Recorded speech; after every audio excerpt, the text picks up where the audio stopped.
Good noon, dear students. How are you all? Welcome to Shaping Minds. Meenu. I'm Dr. Meenu Dalal and I'm teaching you Unit 10 Higher Education. हमने Vedas and वेदांगास किए थे last video में। अभी हम वहीं से आगे कंटिन्यू करते हैं कि आपको पहले ये देखना है कि वैदिक एजुकेशन में क्या क्या आता है। First, we can focus on Vedic education. In ancient period, knowledge was passed orally from one generation to another. वैदिक टाइम में क्या होता था, यानी हमारे एंशियंट टाइम का जो एजुकेशन सिस्टम था उसमें जो एजुकेशन है, जो बच्चों को टीच किया जाता था वो ओरली सिस्टम था, है ना। सब कुछ जो गुरु होते थे, गुरुकुल में गुरु होते थे, ऋषि होते थे, ब्रह्मवादिनीज होती थी, वो कैसे टीच करते थे, वो आपको ओरल ज्ञान देते थे, यानी बोलकर, वचनों के थ्रू, मंत्रास के थ्रू इस तरह से बच्चों को एजुकेट किया जाता था। जो भी बच्चों को सिखाना है वो सब कुछ ओरली था, रिटन चीजें कम थी। तो उस तरह से चीजें one generation to another pass on होती जाती थी। Basically education involve 3 stages in this process. इस प्रोसेस में क्या था, 3 स्टेजेस होती थी टोटल। कौन से में? जो वैदिक एजुकेशन सिस्टम है। First one is Shravana. Shravana की मीन्स श्रवण, सुनकर। जो आप लिसनिंग करके, सुन के चीज़ों को ग्रहण करते हैं, ज्ञान को लेते हैं, नॉलेज एक्वायर करते हैं, उसी को बोला जाता है श्रवणा, बाय लिसनिंग, सुनने के थ्रू। नेक्स्ट इज मनना। ये टर्म्स याद रखिएगा प्लीज। मनना होता है means peoples to think, analyse themselves about what they have heard. उन्होंने जो सीखा है, जो उन्होंने सुना है, जो उन्होंने सुना है अपने गुरु के थ्रू, अपने ऋषि मुनियों के थ्रू, उन चीज़ों को क्या करना, एनालाइज करना, उन चीज़ों को समझने की कोशिश करना कि जो हमें सिखाया गया है वो हमारे लिए कितना यूजफुल है, हम उसे कैसे इम्प्लीमेंट करेंगे, कैसे वो हमारी लाइफ को अफेक्ट करेगा, कैसे हम लाइफ में आगे ग्रो करेंगे। Assimilate the lesson taught by teacher and make their own understanding. Assimilate क्या होता है, चीजों को कंप्लीटली ग्रहण कर लेना, बहुत अच्छे से वो सब कुछ सीख जाना। तो assimilate the lesson taught by a teacher, teacher जो भी सिखाता है उसको पूरी तरह से ग्रहण कर लेना, एंड देन खुद से अंडरस्टैंड करने की कोशिश करना कि इसमें ये चीजें जो थी वो बहुत ही ज्यादा महत्वपूर्ण थी, इंपॉर्टेंट थी। Next, third one is Nidhisana. Nidhisana में क्या है, apply the knowledge into real life. जो भी आपने अपने गुरुजी से सीखा है उसको रियल लाइफ में अप्लाई करके देखना और चेंजेस को देखना, फील करना कि how you are better than other person. आप किस तरह से बाकी लोगों से डिफरेंट हैं, अलग हैं। आपकी लाइफ नॉलेज लेने के बाद किस तरह से इम्प्रूव हो रही है, आपने कितना ग्रो किया है, जो आपने नॉलेज ली है वो आपके लिए किस तरह से यूजफुल है, आपके लिए, आपकी फैमिली के लिए, एंड फॉर अर्निंग ऑल्सो, ताकि आप अपना गुजर बसर कर सके, यानी जीवन को चला सकें। तो निधिसना में क्या है, अप्लाई। सबसे पहले सुना, देन सेकेंड वन इज मनना, यानी समझा, अंडरस्टैंड किया, देन फाइनली निधिसना, दैट मीन्स क्या किया, आपने अप्लाई करके देखा रियल लाइफ में।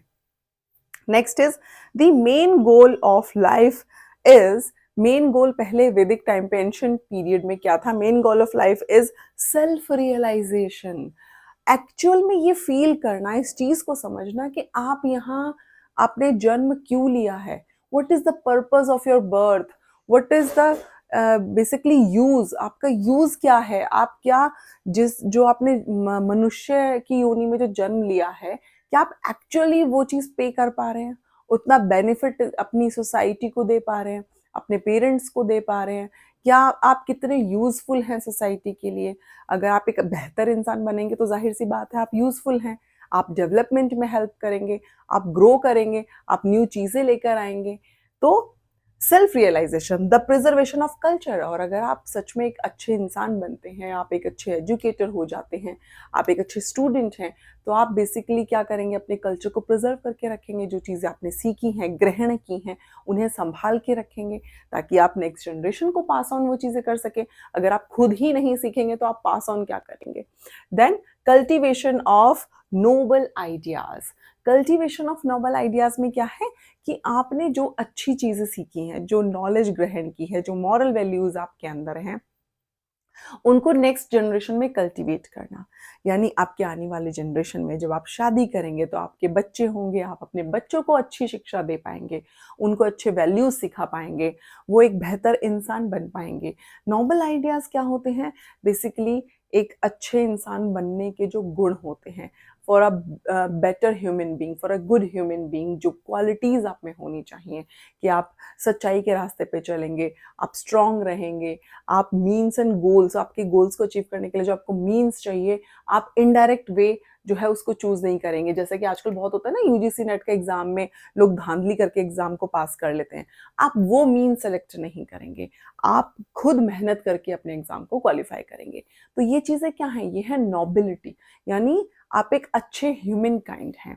Next is knowledge divide into two broad streams. Knowledge जो है वो टू ब्रॉड स्ट्रीम्स में डिवाइडेड है। कौन सी है वो टू ब्रॉड स्ट्रीम्स? दी पराविद्या, ये याद रखिएगा, टर्म्स आती हैं एग्जाम में, टर्म्स के थ्रू पूछा जाता है। निधिसना, श्रवणा, मनना, इनके मीनिंग्स पूछ लेंगे, या फिर ये पूछ लेंगे कि ये तीनों टर्म्स कौन से उसमें थी, वैदिक में थी, एंसाइंट पीरियड में थी। फिर आपसे पूछ लेंगे कि नॉलेज कितने पार्ट्स में डिवाइडेड है, तो 2 पार्ट्स में डिवाइडेड है, पराविद्या एंड अपराविद्या। द पराविद्या यानी उपनिषद, इसका क्या मीनिंग है? हायर एजुकेशन के लिए इस टर्म को यूज किया गया है। आपसे ये पूछ सकते हैं कि हायर एजुकेशन के लिए बताइए कौन सी टर्म यूज की गई है, पराविद्या या अपराविद्या? तो answer is paravidya. And the अपराविद्या, अपराविद्या जो है वो लोअर एजुकेशन के लिए टर्म को यूज किया गया है। इस तरह से हायर एजुकेशन में क्वेश्चंस आते हैं। जैसे मैंने आपको लास्ट वीडियो में ब्रह्मवादिनी एक बताया था, है ना, कि ब्रह्मवादिनी जो होती थी वो चेतना जागृत करना, लोगों को अवेयर करना कि आप एक अच्छे काम के लिए यहाँ पर आपने जन्म लिया है।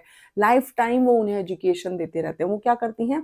वो शादी भी नहीं करती, they don't even get married and give knowledge, और वी कैन से ट्रांसफॉर्म करने में अपना पूरा लाइफ बिता देती हैं, लोगों के ट्रांसफॉर्मेशन में, उनके जीवन को बदलने में, यानी उनकी बेहतरी के लिए। तो वो होती थी ब्रह्मवादिनीज। इसी तरह से एक और होती थी जिनका नाम मैं टर्म भूल गई हूँ, स्लिप हो गया मेरे माइंड से, जो शादी तक पढ़ती थी, यानी जब तक उनकी शादी नहीं होती तब तक वो एजुकेशन लेती थी। लेकिन जो ब्रह्मवादिनीज हैं वो लाइफ टाइम लोगों को एजुकेट करते थे और खुद भी एजुकेशन लेती थी, खुद भी पढ़ती थी और लोगों में अवेयरनेस लेके आते थे। ये था उनका काम। तो स्टूडेंट्स, आज के लिए इतना ही। नेक्स्ट वीडियो में हम मिलते हैं इसके आगे, और इसी तरह की इंपॉर्टेंट टर्मिनोलॉजीज याद रखनी है बेसिकली हायर एजुकेशन में आप लोगों को, तो जिससे क्वेश्चंस आते हैं। वैदिक में प्री इंडिपेंडेंस, पोस्ट इंडिपेंडेंस, वो सब कुछ भी हम पढ़ेंगे। तक्षशिला यूनिवर्सिटी, नालंदा यूनिवर्सिटी, सब कुछ इस यूनिट में है, और ये बहुत ही इंटरेस्टिंग यूनिट है। Please do like, subscribe and share my YouTube channel. Thank you so much, bye bye and take care.